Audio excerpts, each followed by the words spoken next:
খুব সুন্দরভাবে দেখুন ডিসেম্বর 25 এই দেশে কিছু এক মাস আগে গত বছর ডিসেম্বর 25 এক মাস আগে বাংলাদেশের ঢাকায় আমেরিকান এম্বাসিতে ওদের পলিটিক্যাল অ্যান্ড ইকোনমিক অ্যাডভাইজার যদি ছবি থাকে আপনি দেখিয়ে দিন। আমরা উনি এই দেখুন এরিক গেলান যিনি আছেন, ইনি সাহেব একজন ওখানকার সাংবাদিককে ডাকলেন আর অনেকগুলো কথা বলবেন। এই যে কথাগুলো হলো এটা রেকর্ড হয়ে গেল অ্যান্ড ওয়াশিংটন পোস্ট জানুয়ারি মাসে অথেন্টিকেট করার পর এই এরিক গেলেন যিনি আছেন, যিনি economic and political counsellor American এম্বাসির, উনি যে কথাটা বলছেন ওটা পাবলিশ করলো আর এটা অনেক বড় জিনিস কথা বললো। ওর মধ্যে সরাসরি 4-5টে জিনিস ঢুকলো আর যেটা বোঝা যাচ্ছে যে আমেরিকা কত গুরুত্বপূর্ণ জায়গা বাংলাদেশে দখল করে নিয়েছে আজকে দিনে। ওর মধ্যে ইনি বললেন ইউনুসের কথা কী করে উনি বিট্রেয়াল করলেন বাংলাদেশকে। He is a biggest বিট্রেয়ার। ওর নিজের একটা ছবি চমকিয়েছে, ওনার একটা আছে কি নাম নোবেল লরিয়েট আছেন আর ওইটা এখনও রয়ে গেছে, রাইট। আর ওইটা ইস্তেমাল করে উনি কী করে বাংলাদেশের যতগুলো ইন্টারেস্ট আছে ওটা বিক্রি করে দিয়েছেন, এটা প্রথম কথা ও বলছে। দ্বিতীয় ও কথা বলছে যে এই যে ইউনুস আছেন, ইউনুসের সঙ্গে অনেকগুলো প্রবলেম ছিল। ওনার সঙ্গে আর্মি ছিল না, ওনার সঙ্গে বিএনপি ছিল না, ওনার এনসিপি একটা পলিটিক্যাল পার্টি হিসাবে ইট ইজ এ ফেলিয়ার বলছেও। এই আপনার কূটনীতিক আমেরিকান কূটনীতিক এটা কথাটা বলছে যে এটা এনসিপি টেক অফ করতে পারেনি, তাই মানে এনাকে লন্ডনে গিয়ে তারেক রহমানের সঙ্গে নেগোশিয়েট আর খুব সাকসেসফুলি নেগোশিয়েট করেছেন। তার মানে কী লেনা দেনা হয়েছে এটা আপনি এখন 12 তারিখের পর আপনি বুঝতে পারবেন। তারপর ইনি আর্মি এনাকে অপোজ করেছে, মনে আছে তো 23শে মার্চ যখন হাসনাত গিয়েছিল আর সাজিস গিয়েছিল আপনার ওদের সেনাপতি ওয়াকুরুজ্জামানের বাড়িতে, ও বললো কেন একে সিলেক্ট করেছো, মানে ওইখানেই তো সম্ভব রিফাইন্ড আওয়ামী লীগ আনার কথা বলা হয়েছিল। এক্সিলেন্ট, রিফাইন্ড আওয়ামী লীগটা তুমি নিয়ে আসো, তাহলে তার দ্বিতীয়, রাইট। তো এই ইউনুসের সম্বন্ধে খুব অনেকগুলো কথা এই আপনার কূটনীতিক যিনি আছেন পলিটিক্যাল অ্যান্ড ইকোনমিক কাউন্সিলর বলেছেন আর বলছে কী করে ইনি পুরো বাংলাদেশকে বিক্রি করে দিয়েছেন। That is point one.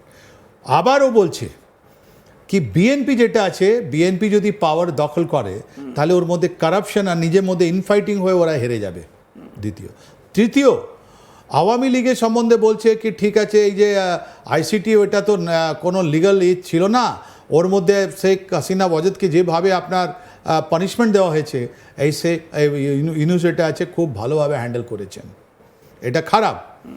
Prime minister Sheikh Hasina ওয়াজেদকে পানিশমেন্ট দেওয়াটা খুব খারাপ, কিন্তু ইনি খুব ভালোভাবে হ্যান্ডেল করেছেন, রাইট।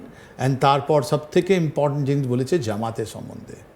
উনি বলছেন এই যে আমেরিকান যারা আছে আর এর থেকেই সব কিছু আপনি বুঝতে পারবেন ধাপে ধাপে ওদের কত ইন্টারফারেন্স আছে, মেটিকুলাসলি ডিজাইনড, যেটা বাংলাদেশ আজকে আছে 17 কোটি মানুষকে কিভাবে ধাপ্পা দেওয়া হলো আমেরিকার পয়সা নিয়ে এই কিছু লোক, যার মধ্যে এই লোক ছিল এনসিপি লোক ছিল। ও বলছে জামাত ইসলাম নিয়ে কি জামাত ইসলাম যদি পাওয়ারে আসে তো অনেক ভালো হবে, নাম্বার ওয়ান।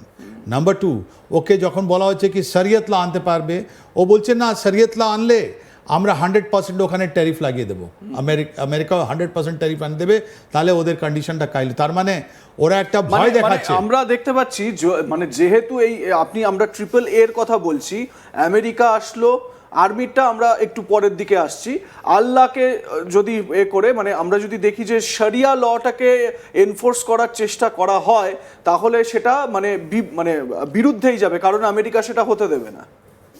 এইটাই তো ডিপ্লোম্যাটসরা বলে, যা বলে যে ওটা করে না, যা করে ওরা বলে না। আজ পর্যন্ত আপনার ইরানের উপরে হামলা করতে পারলো কি? ওরা চায় যে বাংলাদেশে একটা ইনস্টেবিলিটি থেকে যাক।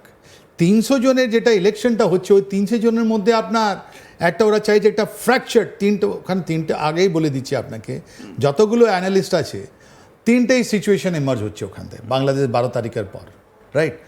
এই minus Awami League, right, minus Awami League এনার একটা কথাও আছে, মাইনাস আওয়ামী লীগ সম্বন্ধে ইনি কথাও বলেছেন, রাইট। ইনি বলেছেন যে শেখ হাসিনা যাওয়াটা খুব ভালো, বিকজ মনে আছে 2024-এ যখন ইলেকশন হয়েছিল এই আমেরিকা সবাইকে আপনার বলেছিল আমি তোমাকে ভিসা দেবো না, তোমাদেরকে ঢুকতে দেবো না, তোমার পার্সোনাল নন গ্রাটা হয়ে যাবে, এই আমেরিকা। আর তারপর পয়সা দিয়ে দিয়ে দিয়ে মানুষকে ভড়কিয়ে আজকে বাংলাদেশে হালত করেছে, রাইট।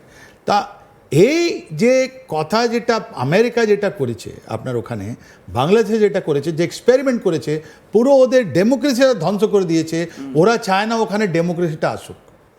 ডেমোক্রেসি আসলে ও চাইছে লিবিয়ার মতন কন্ডিশন হোক, তার মানে আমেরিকা চাইছে ইউনুসের সঙ্গে এই আমাদের বাংলাদেশের 4-5খানা ফাড় হয়ে যাক, একটা চট্টগ্রাম হয়ে যাক, একটা রংপুর হয়ে যাক, একটা সেন্ট্রাল বাংলাদেশ হয়ে যাক, একটা সাউথ ওয়েস্ট বাংলাদেশ হয়ে যাক, এরকম কথা আছে।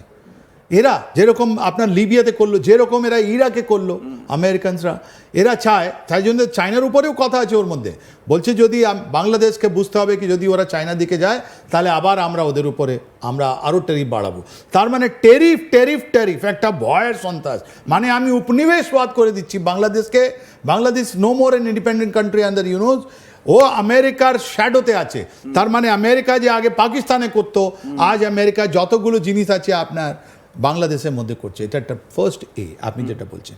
আর এরা যেটা চাইছে যে লিবিয়ার মতন, ইরাকের মতন, সিরিয়ার মতন, যেখানে যেখানে আফগানিস্তানের মতন যেখানে যেখানে আমেরিকা গেছে ওটা ওই ইসলামিক দেশকে ধ্বংস করে দিয়েছে।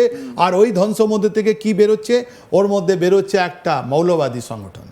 আর এরা খোলাখুলি বলছে কি জামাত ইসলামকে তোমরা সাপোর্ট করো, জামাত ইসলামের ছাত্র শিবিরকে তোমরা মিডিয়াতে আনো, ওদেরকে কথা বলতে দাও, ওদের কথাগুলো যেটা আছে মানুষকে বলতে দাও। আমি এখানে একটা প্রশ্ন একটু অ্যাড করতে চাই, সেটা হচ্ছে গিয়ে যতই ফরেন ফান্ডিং থাক, আমি ধরে নিলাম সিআইএ ফুল সুইংয়ে আছে জামাতকে কিভাবে সেখানে ক্ষমতায় আনা যায় সেই ব্যবস্থার উপর।